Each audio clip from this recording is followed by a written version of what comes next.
Let's see.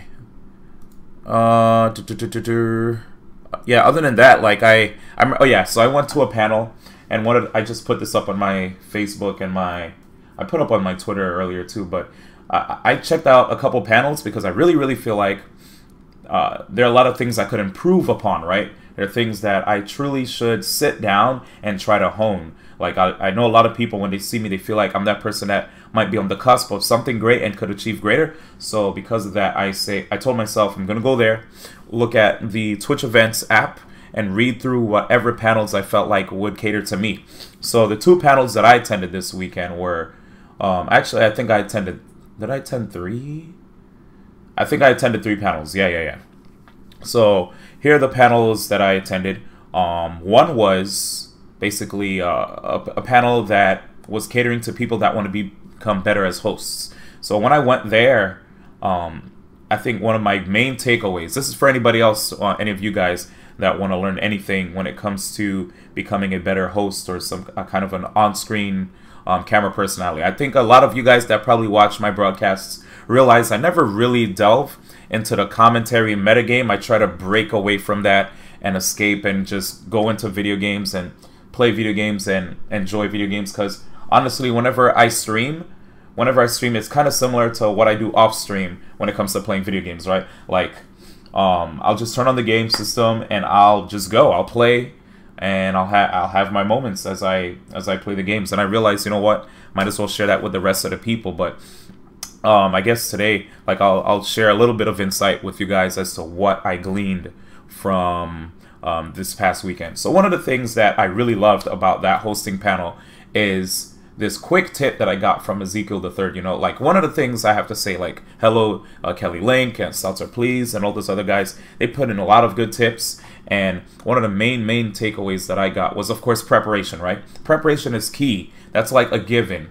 But what kind of preparation? So if you're going into something, you kind of want to know what exactly it is that you're talking about. So you're about to go and do this interview with a person that's a game developer and he has a new game that is coming out. So you get the name of the game developer, right? Like, if you're about to talk to the person on stage, ask them, what is your name, right? You kind of want to make sure, what exactly do you want to be called? Do you have an alias that you'd rather me call you? Or would you rather refer to me as your last name, your first name, your full name? Because there are a lot of times where you might see interviews, guys, and people, as they're interviewing you, they will, like, refer to somebody by their alias on stage. And maybe that alias that you're referring them to is not something that they actually enjoy. Maybe they don't like the fact that people call them that alias. It may be something that their internet calls them, but that's not exactly what they want to be called. So make sure, before you interview that guy on stage,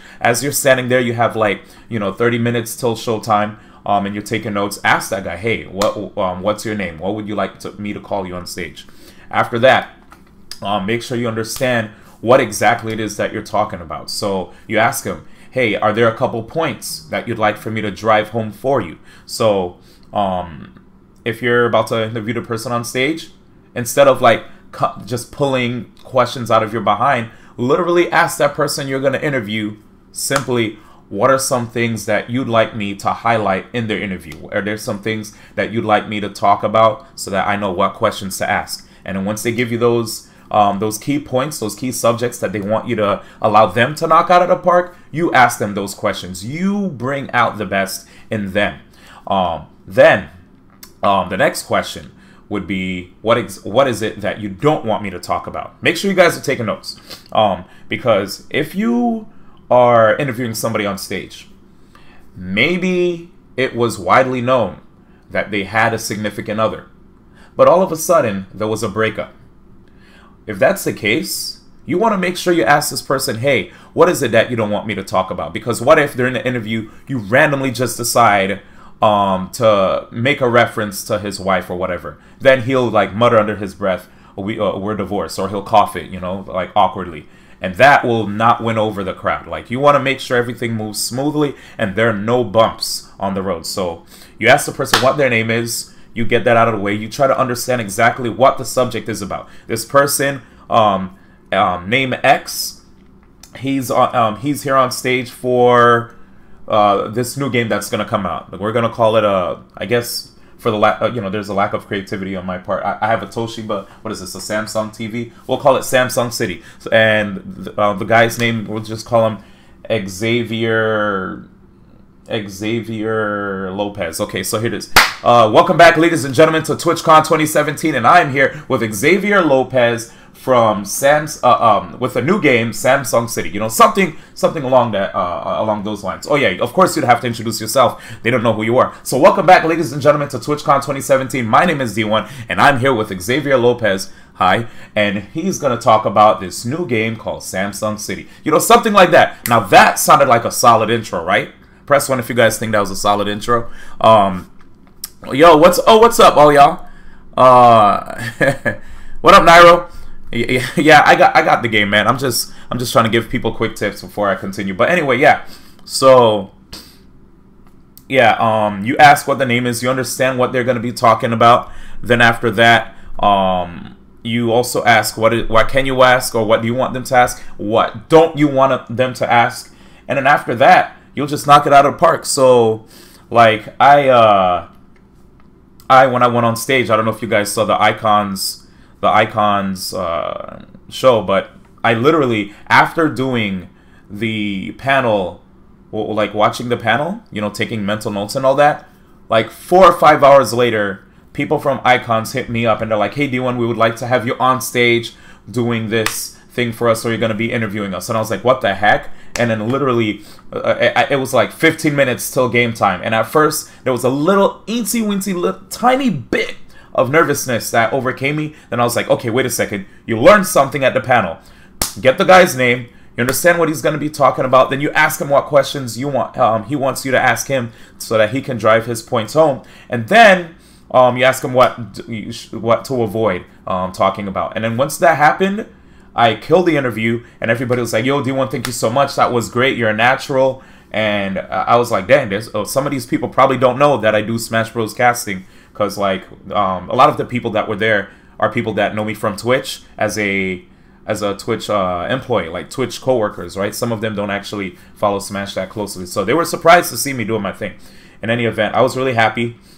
The other panels that I saw was one where how can streamers and game developers work closely together? So that was really good.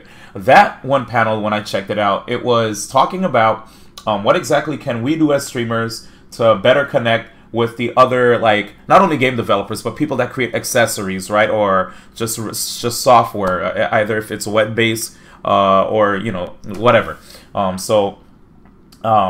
It was just talking about things like social media, right? Understanding that the way you use your social media could potentially harm your future connections with these companies. And you guys know me so well. A lot of you would probably wonder, man, I miss the old D1. But you remember, right? Like back in the day, old D1 probably wouldn't have been able to get the opportunities that he has now due to the fact that I decided to clean up my image way early. Like 2010 D1 was probably the last time people really seen non-esports D1. After that, like, I became more and more of a shade of my former non-esports self, as I decided to save that only for not the camera, because that's not important, right? If I'm a person that wants to be able to have these opportunities to do these cool streams with all you guys, while I, you know, play like Splatoon, Fire Emblem Warriors, ARMS, whatever games come out for Nintendo, I'm not gonna do something stupid and actually like tarnish that family-friendly image. Instead, I will work towards maintaining that. So thank you for all you guys who have been supporting me all this time and understanding that. So, you know, one of the things that you have to definitely work on is branding, right? Like, that when they said all that, I was like, wow, this is stuff I already know.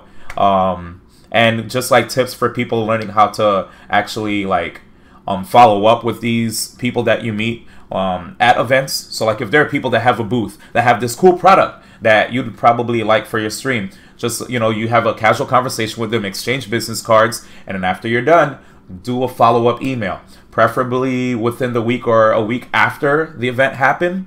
Again, make sure you guys are taking notes, because there are a lot of times where people just probably do not know how exactly can they like talk to these people in the business. Like, I myself am a person that has done my fair share of going to events, letting people know, hey, how's it going? My name is D1. I do a lot of Smash Bros. Commentary. I've been featured on numerous broadcasts like EVO, you know, Nintendo presentations and what have you, even Pokemon.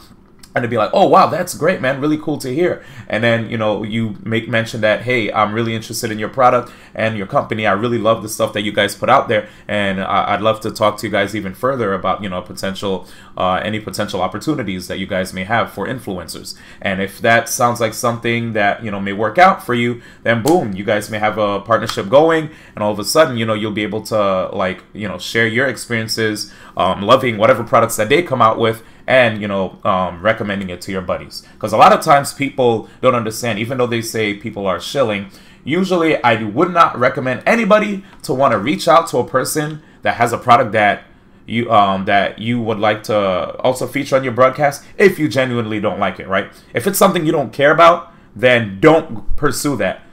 Like, that's just the worst thing ever. I'm going to try to get free stuff so that other people are interested in getting it, even though I don't like it. Does that make sense to you guys? That's why I'm a Nintendo brand ambassador. That's because I love Nintendo games. So I also want other people to share that love with me. So I'm happy that Nintendo lets me get that opportunity. But anyway, yo, Smash Mac, thank you so much for the host. You the man.